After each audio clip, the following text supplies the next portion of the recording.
जिया, शेखर, जिया तुम क्या कर रहे हो? हम यहाँ इस तरह अंदर नहीं आ सकते Jiya. Shekhar, how dare you? आपकी हिम्मत कैसे हुई शेखर से इस तरह पेश आने की? एक मिनट।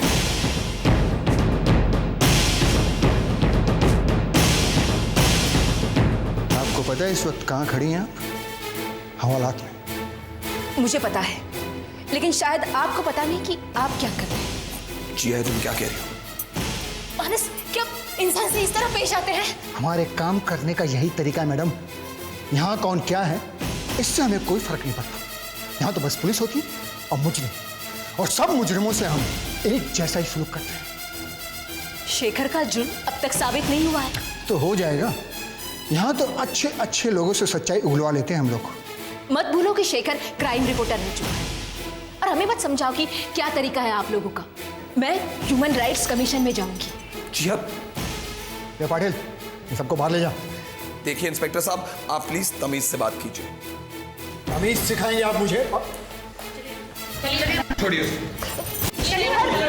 जिया, शेखर, जिया, जिया, शेखर, आप छोड़िए, मैं लेके जा रहा हूँ। शेखर! जिया, इंस्पेक्टर जी, जी।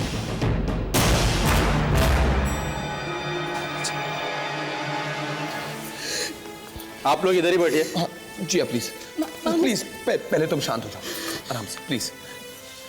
मानस, तुम देख रहे हो ना, वो लोग शेखर के साथ किस तरह का बर्ताव कर रहे हैं, जैसे कि वो एक क्रिमिनल है। जिया, मैं अभी अंकल को फोन करता हूँ। We'll work out something, don't worry, okay please.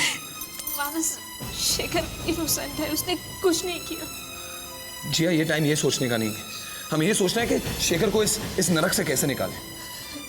Just let me call up summer भैया।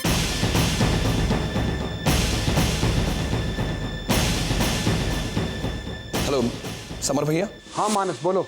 समर भैया, हम यहाँ पुलिस स्टेशन में हैं। शेखर को इंटरोगेट किया जा रहा है। They are treating him like just any other criminal. क्या? हाँ, वो उससे सब उगलवाने की कोशिश कर रहे हैं जो दादी ने इल्जाम लगाए। जिया की भी हालत ठीक नहीं है। Please we have to do something fast.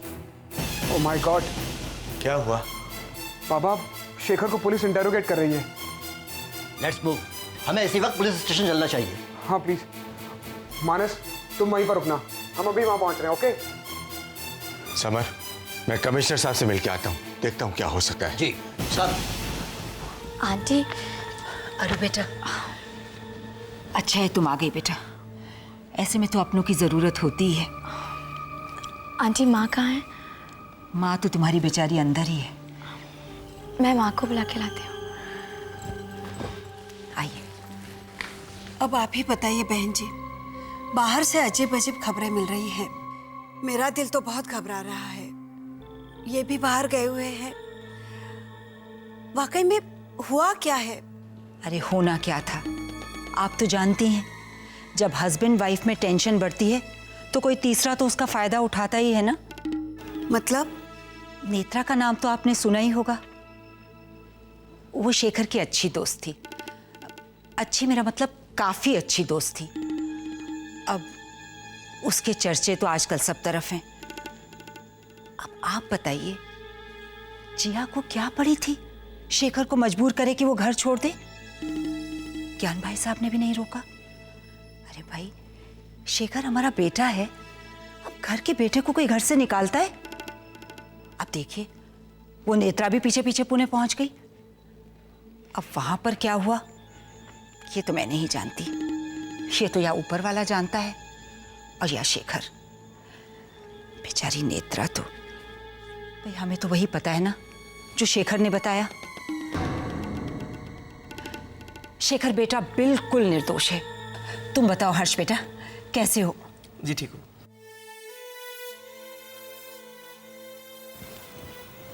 नमस्ते बहन जी। नमस्ते। बहन जी, जो कुछ सुना उसके लिए मुझे बहुत अफसोस है। अगर मैं आपके लिए कुछ कर सकती हूँ तो मुझे प्लीज बताइए। मैं आप लोगों से अलग नहीं हूँ। ज्ञान भाई साहब कहाँ है? समर और पांडे जी तो लॉयर से मिलने गए हैं, और जिया शेखर से।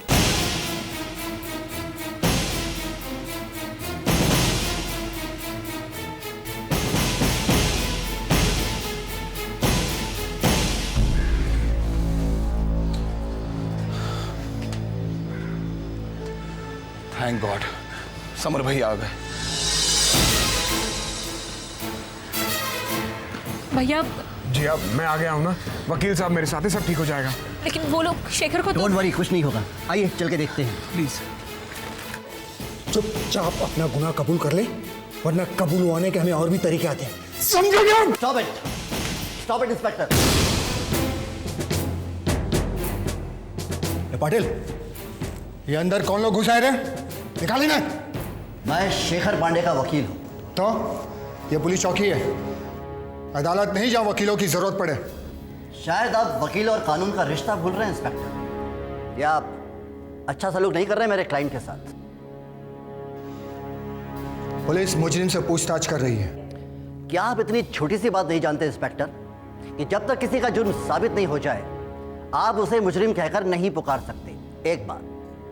दूसरी बात, कोई भी पूछताछ इनके वकील के एब्सेंस में नहीं होगी।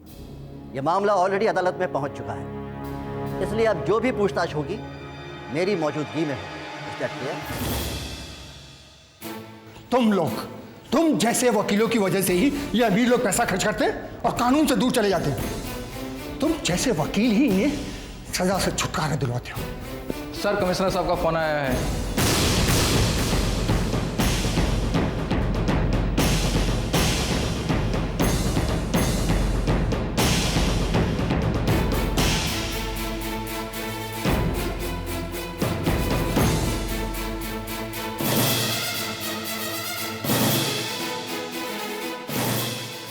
आइए।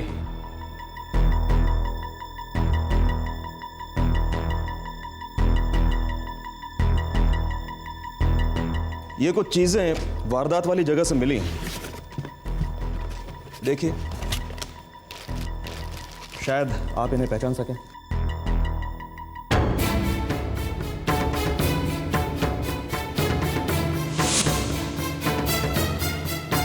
ये पर्स,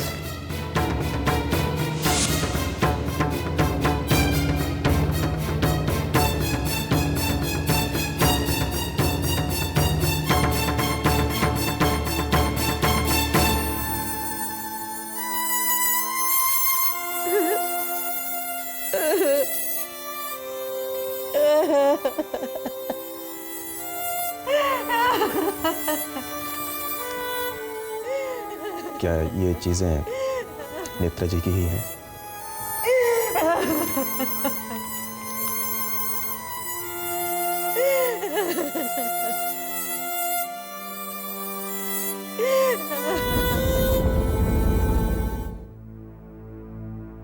मैं ठीक हूँ, आई एम टोटली फाइन। तुम्हें अपना ख्याल रखना चाहिए, अगर तुम्हें कुछ हो जाता तो।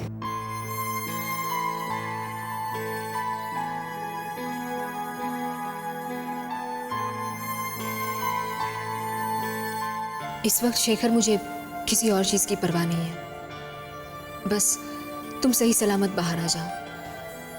अदालत में तुम बेकसूर साबित हो। जी अब मैंने तुम्हारा भरोसा तोड़ा। मैं फिर भी कहना चाहता हूँ कि जब नेत्रा पुनः पहुंची। बस शेखर, इस वक्त ये बात करना जरूरी नहीं है।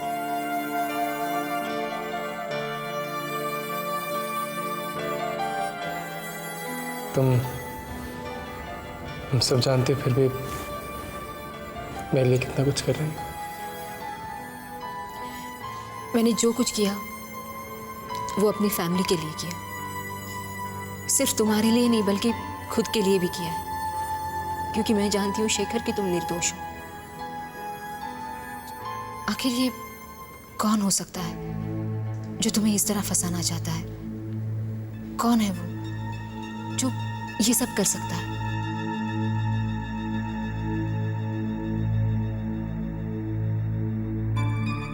शेखर, मैं चलती हूँ। तुम अपना ख्याल रखना। तुम भी अपना ख्याल रखना।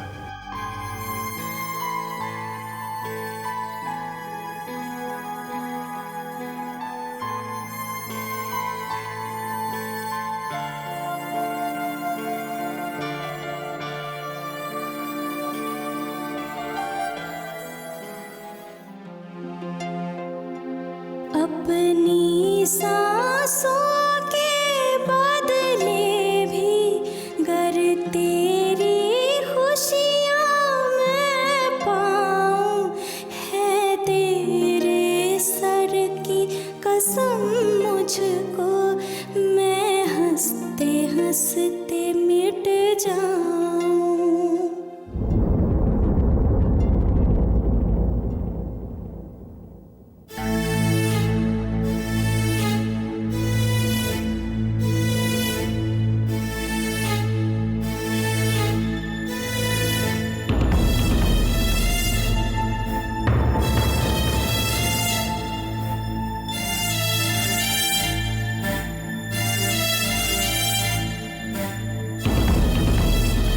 हो गई ना तसल्ली आपको? शेखर को पुलिस टॉर्चर कर रही है, उसे परेशान कर रही है, और ये सब आपकी वजह से हो रहा है। आपने शेखर पर झूठा इल्जाम लगाया कि शेखर ने नेत्रा को किडनैप किया और उसे मार डाला।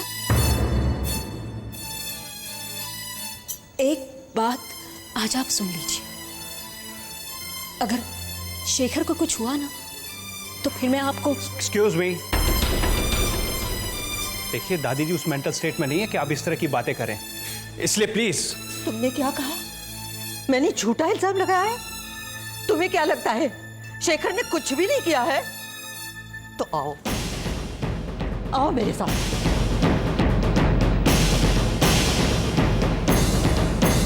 ये देखो उसके सैंडल, ये उसका पर्स, उसकी ज्वेलरी, कितनी बेरे में से जलाकर मार डाला है शेखर ने उसे।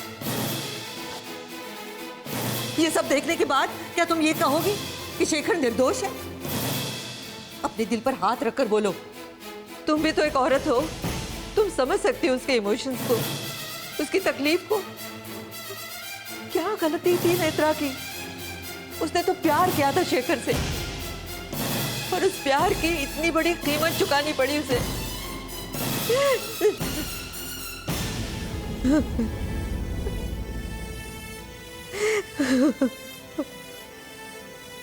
देख लिया ना कैसे जलाकर मार डाला शेखर ने उसे। तुम मेरे पास आई थी ना ये कहने कि मैं शेखर के खिलाफ अपनी कंप्लेंट वापस लूं। अब मुझे तभी चैन मिलेगा जब उसे कड़ी से कड़ी सजा मिलेगी। आंटी, मुझे दुख है जो कुछ भी हुआ। किसी अपने के जाने का दुख क्या होता है मुझे मालूम है, लेकिन मुझे पूरा यकीन है शेखर ये सब कुछ नहीं कर सकता। ये मेरा विश्वास है।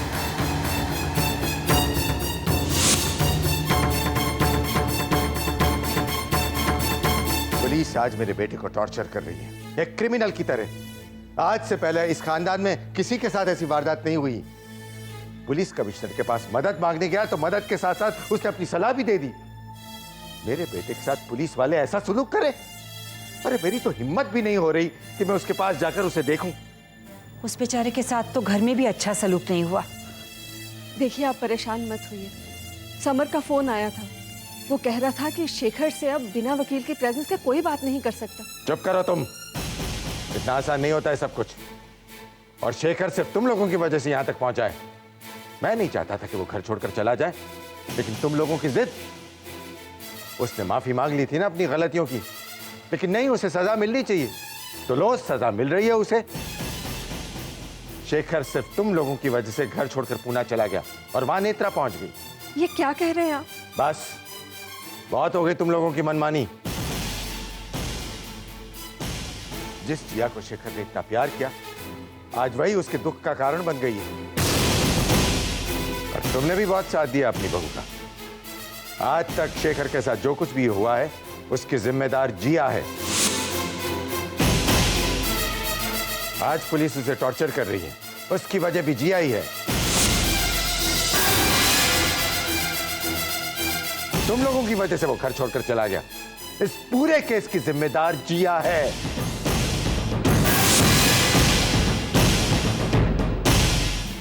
बाबा आप ये क्या कह रहे हैं? मैं बिल्कुल ठीक कह रहा हूं बेटा। आप ये सब जिया के लिए कह रहे हैं? जिया ने तो क्या कुछ नहीं किया इस घर के लिए। शेखर के लिए? जिया ने शेखर के लिए बहुत कुछ किया, लेकिन आखिर हुआ क्या? शेखर वहां जेल में पड़ा सड़ रहा है। मैं मानता हूं कि गलती शेखर की है, लेकिन क्या उसे मरने के लिए वहां छोड़ दे? गलती की है तो सजा भुगत रहा है ना वो। अगर उसे वहां कुछ हो गया तो गलतियां सबसे हो जाती हैं, लेकिन शेखर शायद उसकी बहुत बड़ी सजा भुगत रहा है। और अफसोस इस बात का है कि उसकी इस हालत के जिम्मेदार वो लोग हैं जो उसे सबसे ज्यादा प्यार करने का दावा करते हैं।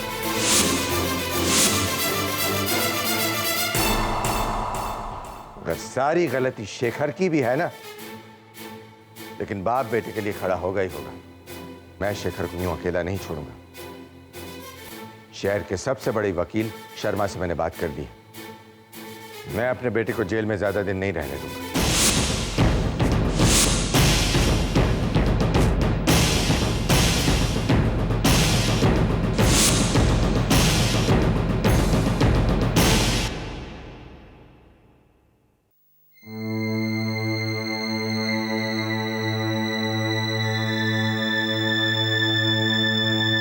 बाबा, आप मुझसे इतने नाराज हैं कि बात भी नहीं कर सकते? नाराज होने वाला मैं कौन होता हूं? कुछ रिश्ते ऐसे होते हैं जो हमारे मानने या न मानने से खत्म नहीं होते। जैसे कि शेखर आपका बेटा है, ये सच है, और मैं आपकी बहू हूं, ये भी उतना ही सच है। तो फिर आप ही क्यों? शेखर के साथ उसकी पत्नी भी है। अगर आपके लिए ये लड़ाई अपने बेटे की है, तो मुझे भी अपने पति को इनोसेंट साबित करना है। जिस लड़ाई को लड़ने के लिए तुम इतने जोश में बोल रही हो ना, ये मत भूलना कि उसकी वजह भी तुम ही हो। अगर उसके लिए मैं जिम्मेदार हूं तो आपका बेटा घर लौट आएगा, और ऐसे नहीं। वो घर लौटेगा हर इल्जाम से बरी होकर। उस पर लगाया हुआ हर इल्जाम झूठा साबित होगा। जिन इल्जामों का कोई सिर पैर ही नहीं है, दुनिया का मुंह बंद रखने के लिए उन्हें झूठा साबित करना होगा। बाबा, जो हो गया उसे बदला तो नहीं जा सकता, लेकिन उससे लड़ा तो जरूर जा सकता है। दुनिया चाहे कुछ भी कहे, मैं जानती हूं शेखर ऐसा नहीं कर सकता। हाँ, मुझे शेखर से शिकायत है, ये मैं मना नहीं करती, लेकिन उन सब के बावजूद मुझे अब भी शेखर पर उतना ही भरोसा है। शेखर ऐसी हरकत नहीं कर सकता। तो फिर ये लोग कौन हैं? क्या चाहते हैं? शेखर से उनकी क्या दुश्मनी है? इस बात की तह तक हमें पहुंचना होगा, और मैं शेखर को बेगुनाह साबित करके ही दम लूंगी। और मेरा आपसे ये वादा है